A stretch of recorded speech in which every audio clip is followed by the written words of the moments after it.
Olá pessoal, vamos entrar agora na parte de micronutrientes e o primeiro que eu vou falar com vocês é sobre o ferro, tá?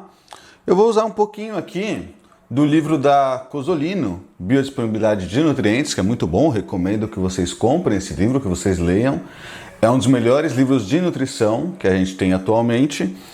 E também vou depois trazer alguns artigos, algumas referências também, dietéticas, tá? Justamente para a gente entender melhor como é que se ajusta o ferro no paciente vegetariano, no paciente vegano, tá? Além de outros marcadores aqui de sangue que a gente pode também ficar um pouquinho mais atento no paciente vegano, embora, a gente vai ver que a prevalência de deficiência de ferro é até que significativa, tá? Bom, ele é um dos principais minerais que temos no nosso organismo e a falta dele vai gerar o quê? A anemia. No caso aqui, a anemia ferropriva, já que temos diversos tipos de anemia, E essa é de longe a maior doença causada pela deficiência em um micronutriente, atingindo, na época que foi escrito esse livro, de 2 a 3 bilhões de indivíduos em todo o mundo. Em países em desenvolvimento, como é o Brasil, 52% das mulheres grávidas, 39% das crianças menores de 4 anos e 48% das crianças estão, entre 5 e 14 anos, estão anêmicas.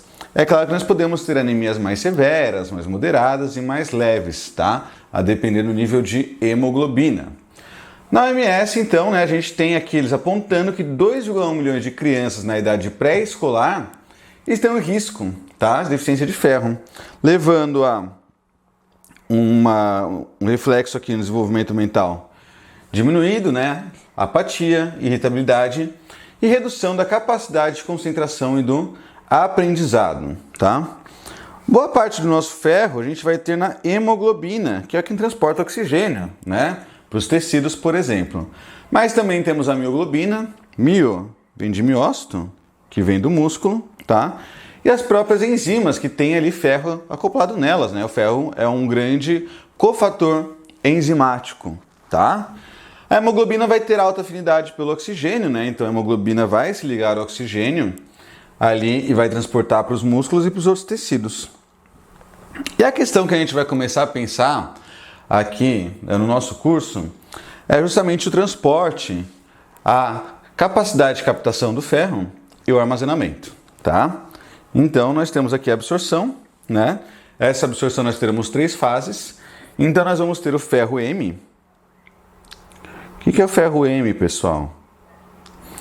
É o ferro mais presente em alimentos de origem animal, tá? A absorção dele é melhor. E o ferro não M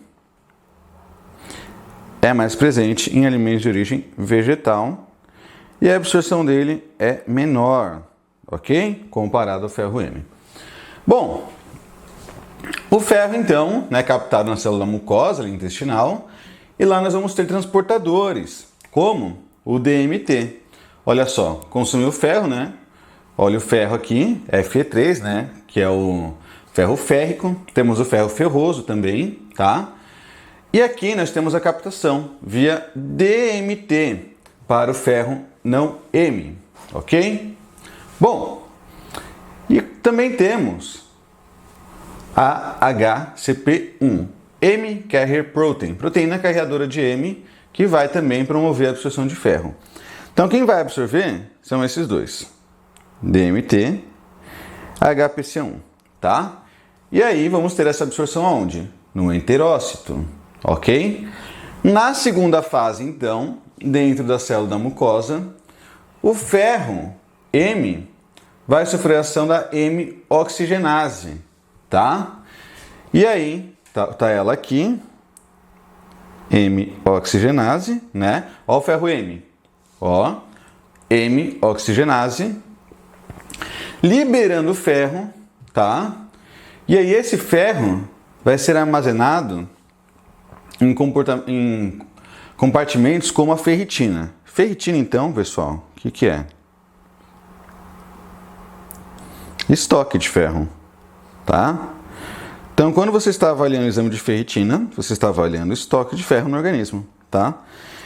E na terceira etapa, o ferro é transportado para o plasma, ó, ferritina no enterócito, transportado para o plasma, na forma de transferrina, ok? Como a ideia, né, não é ficar falando apenas do metabolismo de micronutrientes, e sim das questões mais práticas para o veganismo, essa é a parte importante até o momento, tá? Bom, o ferro tem diversas funções aqui no organismo, tá? Então, olha só, o ferro, né, ligado aqui à transferrina, TF, uma quantidade de 2 a 4 miligramas. Ó, na dieta, vamos falar que a gente consumiu 1 a 2 miligramas aqui que foi absorvido, tá? A absorção de ferro é bem baixa, né? E aí você perde também ferro, principalmente nas fezes aqui. Seu fígado armazena bastante ferro, temos 1 grama. Temos ferro também nos macrófagos, tá? Medula óssea, 300 miligramas. E um dos locais que mais temos ferro, né, onde? Hemácias, né? 2 gramas através da hemoglobina presente aqui na hemácia, tá? A maior parte do ferro é entregue aqui, né, da medula para a produção de hemácias, RBC, né, Red Blood Cell, tá? Bom, e nós temos então uma homeostase sistêmica do ferro, entra e sai, tá? Reciclando também ferro das hemácias via macrófago. Então o macrófago vem aqui, tira um pouquinho de ferro e libera, por exemplo, para tecidos, tá? Então nós temos uma reciclagem desse ferro, ok? Bom, uma coisa que a gente vai ver em diversas aulas aqui, né, nesse módulo é o seguinte: quanto menos ferro você tem no seu organismo, maior, geralmente, né, é a absorção de ferro. Quanto mais ferro você tem, certo, em algumas condições, menor a absorção de ferro. Então isso é uma busca pela homeostase, tá? Quem que faz isso? Primeira coisa que a gente vai ter que vai fazer isso aqui são as IRPs, proteínas reguladoras de ferro, e iron, né? Então, ó, cria uma rede homeostática que permite a utilização das propriedades essenciais do ferro, tá? Quando eu tenho uma baixa quantidade de ferro, eu ativo essas IRPs 1 e 2, né, que vão se ligar ali a seus receptores e aí vão reduzir a ferritina. Então, o que elas vão fazer? Menos ferritina, que é o estoque de ferro, e daí, consequentemente, né, eu vou aumentar a transferrina. Ou seja, eu armazeno menos e transporto mais ferro. Eu tenho menos aqui na ferritina, logo tenho mais ferro sobrando, transporto mais eles para os tecidos que precisam de ferro. Porque as IRPs, né, foram sensibilizadas pela baixa quantidade de ferro disponível. Do contrário, se eu tenho muito ferro, o que vai acontecer então? Eu tenho aumento da ferritina, tá? Eu estoco mais, né? A não ser em algumas outras condições inflamatórias que eu vou mostrar. Então, a absorção de ferro é dependente dos estoques corpóreos de ferro, da ocorrência de hipóxia, né, falta de oxigênio, e da taxa de eritropoese, que é quem vai estimular aqui essa produção. Eritropoetina, por exemplo, né, produzida ali no rim, estimula aqui, né, a produção de mais hemácias, tá? Bom, nas células da cripta ali, no intestino, eu tenho também, né, os receptores de transferrina 1 e 2 que vão mediar a captação do ferro, tá? Então, ó, para que haja interação entre a transferrina e seus receptores, TR, receptor, transferrina e receptor, eu preciso da expressão da HFE, uma hemochromatosis protein, tá?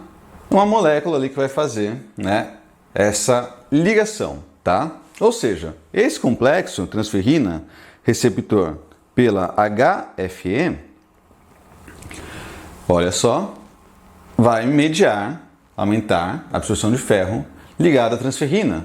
Então a transferrina ela consegue ter um bom transporte, tá? TRF1, né, mais nas criptas intestinais, TRF2 é mais nos hepatócitos. Então até agora o que a gente vê, pessoal?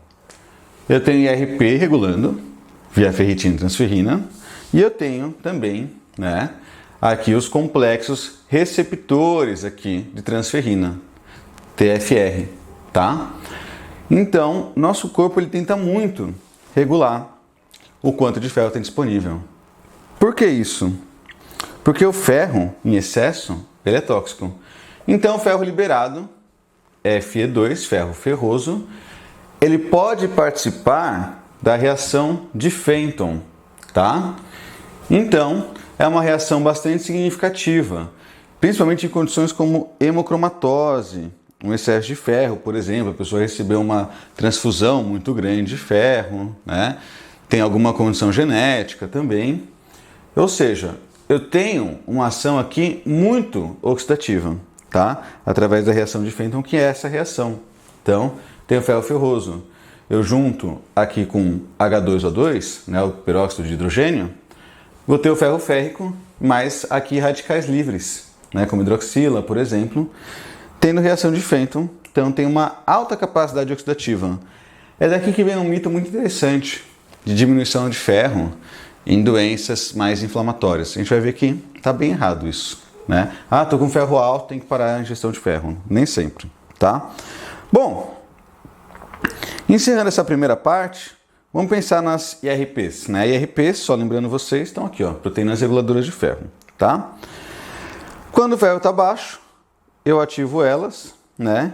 Reprimo a transcrição de ferritina e aumento a transcrição de transferrina, que é o transportador de ferro. Quando o ferro está alto, eu inativo elas, tá? E estimulo a transcrição de ferritina, já que está muito alto, vamos estocar, vamos aproveitar. E reprimo o transporte, está muito alto, não tem por que levar para as células, ok? Bom, ainda temos mais um cara que regula de uma maneira hormonal, que é a hepcidina. E ele eu vou falar um pouquinho mais na próxima aula, e aí a gente já entra um pouquinho em anemias.